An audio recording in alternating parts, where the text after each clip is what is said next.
ओम ज्ञानतिमिरान्धस्य ज्ञानञ्जनशलाकया चक्षुरुन्मिलितं येन तस्मै श्रीगुरुवे नमः। श्रीचैतन्यमनोभीष्टं स्थापितं येन भूतले स्वयं रूपः कदा मह्यं ददाति स्वपदान्तिकं। वन्देऽहं श्रीगुरौ श्रीयुतापदकमलं श्रीगुरुन् वैष्णवांश्च श्रीरूपं साग्रजातं सहगण रघुनाथान्वितं तं सजीवं साद्वैतं सावधूतं परिजनसहितं कृष्णचैतन्यदेवं श्रीराधाकृष्णपादान् सहगण ललिता श्रीविशाखान्वितांश्च। हे कृष्ण करुणा सिंधु दीनबंधु जगतपते गोपेश गोपिका कांत राधा कांत नमस्तुते। तप्त कांचन गौरांगी राधे वृंदावनेश्वरी विश्वभानुसुते देवी प्रणमामि हरिप्रिये। वाञ्छाकल्पतरुभ्यश्च कृपा सिन्धुभ्येव च पतितानां पावनेभ्यो वैष्णवेभ्यो नमो नमः। जय श्री कृष्ण चैतन्य प्रभु नित्यानंद श्री अद्वैत गदाधर शिवासादि गौर भक्तवृंद। हरे कृष्णा कृष्ण कृष्णा हरे हरे, हरे राम राम राम हरे हरे। नमो विष्णुपादाय कृष्णप्रेष्ठाय भूतले श्रीमते भक्तिवेदांत स्वामिन्निति नामिने। नमस्ते सारस्वते देवे गौरवाणी प्रचारिणे निर्विशेष शून्यवादी पाश्चात्य देशतारिणे। हरे कृष्ण। भगवद गीता अध्याय 8वां अटेनिंग द सुप्रीम, श्लोक संख्या 16। आब्रह्म भुवनाल्लोक पुनरावर्तिनो अर्जुन मामुपेत्य तु कौन्तेय पुनर्जन्म न विद्यते। इस जगत में सर्वोच्च लोक से लेकर निम्नतम सारे लोक दुखों के घर हैं, जहाँ जन्म तथा मरण का चक्कर लगा रहता है। किंतु हे कुंती पुत्र, जो मेरे धाम को प्राप्त कर लेता है वह फिर कभी जन्म नहीं लेता। कुछ दिन पहले मैं कुछ लोगों के साथ बैठा हुआ था, वहाँ पे चर्चा हो रही थी। तो जब उनको हमने बताया कि देवताओं की भी मृत्यु होती है तो देवर सरप्राइज हैं, देवताओं की मृत्यु होती है, देवता भी मरते हैं। तो ऐसा लग रहा था पहली बार उन्होंने कहीं से सुना कि ये सब मरते भी हैं। सोचिए, संसार में हम लोग भी ऐसे ही मानते थे, हमें कहाँ पता था। जब शिला प्रभुपाद के इस मिशन में आए तो हमें समझ में आया, नहीं तो हमने तो सुना था कि हमारे पिताजी का स्वर्गवास हो गया। अब स्वर्गवास हुआ हो या कोई सा भी वास हुआ हो पता नहीं, लेकिन स्वर्गवास हो गया। तो सारे लोग स्वर्ग में नहीं जाते हैं। एक्चुअली में पृथ्वी के ऊपर कितने प्लैनेट्स हैं, कितने प्लैनेटरी सिस्टम है? पृथ्वी के ऊपर 14 हैं। पृथ्वी के 7 मान लो, 6 मान लो, वटेवर है ना। 7 इंक्लूडिंग पृथ्वी मान लो, फिर 7 नीचे हैं, 7 ऊपर है। जानते हो आप लोग 7? कहीं पढ़ा आपने साइंस में? साइंस में पढ़ा है? ओके, बताओ साइंस क्या बताती है?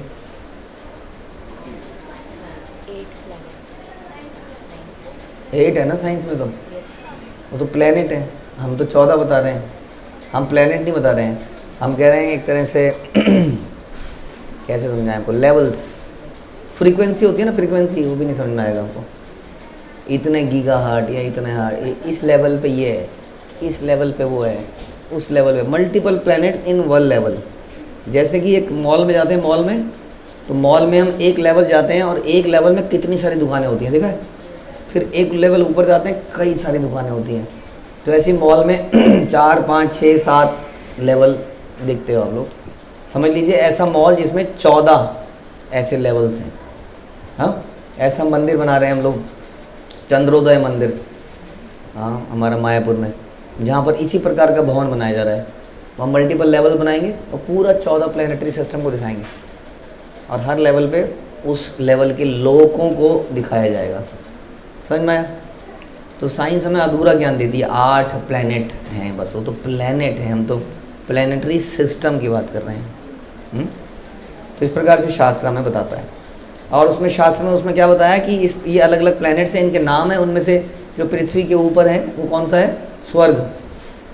बस ये तो सबसे नीचे वालों में से है। जस्ट पृथ्वी के समझ लीजिए ऊपर स्वर्ग बैठा है, और उसके ऊपर बहुत है जिसमें बड़े दिव्य दिव्य लोग रहते हैं। जो स्वर्ग में ही ऐसे लोग रहते हैं एक से एक तुर्रम खान। तो ऊपर के तो फिर क्या ही बताएं आपको। ऊपर के लोकों में बड़े शक्तिशाली लोग रहते हैं, मालूम है आपको। जैसे 4 कुमार रहते हैं ऊपर, हाँ, और इन लोगों में सबसे ऊपर का लोक कौन सा है? गलत है, गोलोक नहीं है। गोलोक इस सब के बाहर है। अभी तो हम इस संसार के लोगों की बात कर रहे हैं। इसमें सबसे ऊपर कौन सा है? ब्रह्मा जी का घर, ब्रह्मलोक। ठीक है, जहाँ ब्रह्मा जी रहते हैं। ब्रह्मा जी कितने शक्तिशाली हैं संसार में? कितने शक्तिशाली हैं ब्रह्मा जी? किससे कंपेयर करें उनको? सबसे शक्तिशाली, उनसे शक्तिशाली। 4 सर वाला आदमी देखा आपने, कुछ सुना है? 4 सर हैं उनके, सोचिए। आपके 4 सर लग जाएं तो एक को मैथमेटिक्स पढ़ाने लग जाओ, एक को इंग्लिश पढ़ाने लग जाओ, चारों पेपरों की तैयारी एक बारी में। वो उधर से पीछे से पढ़ रहा होगा, ये इधर से पढ़ रहा होगा, इधर से पढ़ रहा होगा, आप इधर से, एक साथ। हाँ, पेपर भी दे सकते हो, लेकिन वो पेपर एक ही बार में, एक दिन में एक ही होगा तो थोड़ा सा, लेकिन आप रट सकते हो चारों एक चीज़ एक साथ। ये तो बड़ी छोटी सी एग्जांपल है। इतना शक्तिशाली व्यक्ति है जो उनसे बराबर कोई नहीं है। और कहाँ रहते हैं वो इस सारे सिस्टम में? सबसे ऊपर। उसका नाम क्या लोक का? ब्रह्मलोक या सत्यलोक। ठीक है। और ब्रह्मा जी, ये जो लोक है ये कैसा दिखता है देखने में? ब्रह्मलोक कैसा है? इसकी शेप कैसी है? कमल के फूल के ऊपर। हाँ, ऐसा कमल नहीं है जैसे हम सोच रहे हैं, कमल में बैठे होंगे, इधर से पंखुड़ी टच हो रही होगी, उधर से पंखुड़ी। अरे वो तो अनलिमिटेड है, वो ब्रह्मलोक है भैया वो। हाँ, ऐसा थोड़ी है। हमारा संसार से तो बहुत बड़ा है। इतना बड़ा कमल का फूल है वो, जिस पे वो बैठे हैं। हाँ, और कमल का फूल के नीचे क्या होता है? स्टेम होती है ना। खाया आपने कभी कमल ककड़ी की सब्जी? खाई है? खाई है ना। वो छेद होता है उसमें, 4-5 छेद है ना। कमल ककड़ी बच्चे खाते हैं ना, बच्चों को अच्छी लगती है वो। तो वो कमल ककड़ी की सब्जी है। तो वो जो कमल ककड़ी है जो उस कमल के नीचे है, उस कमल ककड़ी में ये सारे प्लेनेट हैं, 14। जो 14 बताया हमने आपको, जिसमें पृथ्वी भी है, स्वर्ग भी है, सबसे ऊपर ब्रह्मलोक है। उसी कमल की नाल में या स्टेम में ये सारे प्लेनेट। कितना तो बड़ी उसकी स्टेम है और कितना बड़ा वो फूल होगा, सोचिए। इतना बड़ा फूल होता है तो इतनी पतली सी नाल होती है।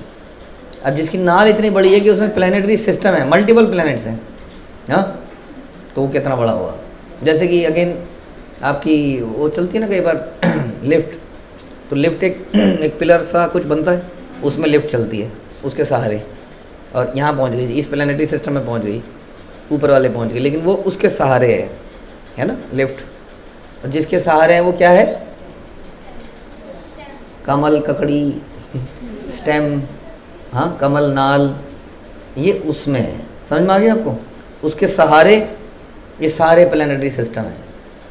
अब कमल जो ककड़ी है वो कहाँ उगती है? कहाँ उगता है वो कमल? कहाँ उगता है? पानी में, थोड़ा मडी पानी में। और उसकी जड़ कहाँ होती है? नीचे मड में, हाँ। तो इस कमल की जड़ कहाँ पर है? इसकी जड़ है भगवान विष्णु की नाभि, टुंडी, हाँ। तो वो कितनी बड़ी होगी? क्योंकि फिर अब जितनी नाल हमने बताया कि 14 एक प्लानिटरी सिस्टम है उसके अंदर, हाँ। अब कमल का फूल जो है एक तालाब में कितना बड़ा दिखता है? एक तालाब में, तालाब के अंदर क्या इतना सा दिखता है? कितना दिखता है? अब ये कमल का फूल है, साइज उसका आपको पता लगी है, ब्रह्मलोक है उसमें, हाँ। तो उसके अंदर कुछ नीचे जो नाभि होगी, वो नाभि में इतना पानी है, समझ लीजिए इतना बड़ा तालाब होगा कि वो फूल उसमें छोटा सा दिखता है। तो नाभि कितनी बड़ी होगी? हाँ, कितनी बड़ी होगी? तो जिसकी वो नाभि होगी तो वो कितना बड़ा होगा? वो कौन है? गर्भोदक साई विष्णु। और वो भगवान कृष्ण के बड़े भाई हैं, अंश है उनके जरा से। तो वो कैसे होंगे फिर? हाँ, कृष्ण। तो ये उन लोकों की बात कर रहे हैं कि जगत में सर्वोच्च लोक, यानी कि ब्रह्मा से लेके निम्नतम लोक। निम्नतम लोक में कौन है? पाताल, वो अतल, पताल, सुतल, तलातल वगैरह वगैरह, रसातल, पाताल सबसे नीचे आ जाता है, जहाँ पे नाग इत्यादि रहते हैं। नीचे नागों का शहर है पूरा, बड़े ऑपुलेंट जगह है वो भी नीचे भी। ये मत सोचना नाग है तो मारो लाठी से, ऐसे नाग नहीं है वो। बड़े बलशाली और बड़े धनी लोग हैं वो नीचे के प्लैनेट्स में। तो ये नीचे के भी प्लैनेट, तो सबसे नीचे से लेके सबसे ऊपर बता रहे हैं कि नीचे के लोगों में थोड़ा तो दुख है, लेकिन ऊपर के लोगों में सुख ही सुख है, वहाँ कोई दुख नहीं है, कोई मरता भी नहीं है ना कोई पैदा होता है। गलत बोला मैंने, यही बताया इसमें, आब्रह्म भुवनालोका, हाँ ये ब्रह्म लोक से नीचे के सारे लोकों में पुनरावर्तिनो अर्जुना, क्या होता है, बार बार आना बार बार जाना। तो अब हम भी तो आते हैं बार बार, ऑफिस आते हैं जाते हैं, नहीं वो उसकी बात नहीं कर रहे हैं, आना जाना मतलब जन्म और मृत्यु। तो केवल स्वर्ग के लोग नहीं मरते हैं, इसका मतलब क्या हुआ, ब्रह्मा जी भी मरते हैं, तभी तो हिरण्यकश्यप को वरदान नहीं दे पाए। हिरण्यकश्यप ने क्या बोला, मुझे अमरता का वरदान दीजिए, राइट। अब जैसे फॉर एग्जांपल मैं आपसे बोलूँ मुझे थोड़ी बुद्धि दीजिए, तो आप दे पाएंगे, नहीं दे पाएंगे, क्यों,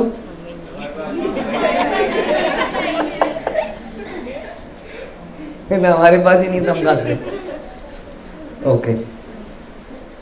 तो इस प्रकार ब्रह्मा जी ने कहा मेरे पास ही नहीं है, मैं कहाँ से दूँ, मैं भी मरूंगा तो तुम्हें अमर कैसे बना दूँ। तब जाके उसने बोला मैं ना ऐसे मरूँ ना मैं ऐसे मरूँगा। फिर मरा कि नहीं मरा, मर ही गया। क्यों मर गया, क्योंकि वो भी नीचे के ये 14 प्लैनेटरी सिस्टम के अंदर ही आता है, इसके अंदर जो भी पड़ा रहेगा किसी भी कारण से उसको मरना ही पड़ेगा। समझ में आया, तो एवरीबडी हैज टू डाई। तो ये बता रहे हैं कि ब्रह्म लोक से नीचे के लोकों में हर किसी को मरना पड़ता है, कोई सरवाइव नहीं कर सकता यहाँ पर। समझ में आ गया। कोई ऐसी जगह भी है फिर जहाँ मृत्यु नहीं होगी, वो बताइए, तो वो कहाँ है, ब्रह्म लोक से और ऊपर। जब जाएंगे तो पहले कारण सागर आएगा, विरजा रिवर आएगी, बीच में। उस रिवर को जो क्रॉस कर जाएगा वो कहाँ पहुँचेगा, गोलोक में से पहले वैकुंठ लोग आएंगे, वैकुंठ में ही पहुँच लीजिए, चलो वैकुंठ की बात करते हैं। उसके बाद ब्रह्म ज्योति आएगी, क्या आएगी, प्रकाश आएगा पहले, क्योंकि ये रिवर के नीचे क्या है, अंधकार। यहाँ पे मोबाइल की लाइट से चलना पड़ता है हर जगह, जहाँ भी जाओ मोबाइल की लाइट, आजकल तो टॉर्च तो है नहीं, लेकिन वहाँ पर जाते ही क्या है, प्रकाश, एकदम से प्रकाश हो जाएगा वहाँ पर। और प्रकाश से आगे जाओगे तो आपको वैकुंठ लोक प्राप्त होगा। वहाँ पे कौन मरता है, वहाँ कोई मरता नहीं है। तो वहाँ की बात बता रहे हैं कि संसार में तो सब लोग मरेंगे, लेकिन जो मेरे धाम में आ जाएगा, इसका मतलब भगवान यहाँ नहीं रहते, यहाँ रह सकते हैं वो, लेकिन भगवान का भी एक घर है। जानते हो भगवान का भी घर है, जैसे आपका घर है वैसे भगवान का भी घर है। तो हमें भगवान के घर में रहना चाहिए, आनंद तो उनका घर है, और वैकुंठ लोक, गोलोक सब वहीं पर है। तो उसी लोकों के रेप्लिका यहाँ पर हैं। अयोध्या धाम यहाँ पर भी है, और उसका इटर्नल अयोध्या धाम भगवान के धाम में भी है, मथुरा भगवान के धाम में भी है, द्वारका भगवान के धाम में भी है, और इसी तरह से गोलोक या वृंदावन भगवान के धाम में भी है। वहाँ अलग अलग तरह का वैरायटी है। ठीक है जी।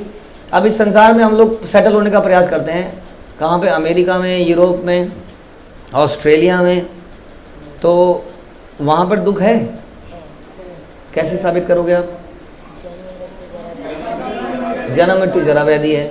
और इस श्लोक में लिखा है ना, इस श्लोक में लिखा ही है, इससे पहले वाले में भी लिखा था, मामू पेते पुनर्जन्म दुखालय शाश्वतम। और यहाँ भी लिखा है कि इस जगत के में सर्वोच्च लोक से लेकर निम्न तक सारे लोक दुखों के घर हैं, ये बता रहे हैं, जहाँ जन्म और मरण का चक्कर चला रहता है। समझ में आया। तो इसलिए अमेरिका में, ऑस्ट्रेलिया में कहीं जाकर कुछ बात बनेगी, ये बताइए। तो जाना नहीं चाहोगे आप, बड़े होके पढ़ लिख के। हाँ, कुछ संस्कृति को बेचने में बहुत पैसा मिलता है, संस्कृति को जब बेचते हैं हम भारत की बाहर तो बहुत पैसा मिलता है। बेचोगे, नहीं बेचोगे, उसको बेच के आपको लाभ नहीं मिलेगा, टेम्परेरी बेनिफिट तो मिलेगा आपको। जाना है तो शिला प्रभुपाद की तरह उन्हें ज्ञान देने जाओ, बुद्धि अर्जित करो। नहीं है तो मुझे नहीं दे सकते तो कोई बात नहीं, प्रभुपाद की किताब पढ़ोगे तो क्या होगा, बुद्धि आ जाएगी और भगवान बुद्धि दे देंगे। ठीक है जी। जब वो बुद्धि आपको मिले तो क्या करो,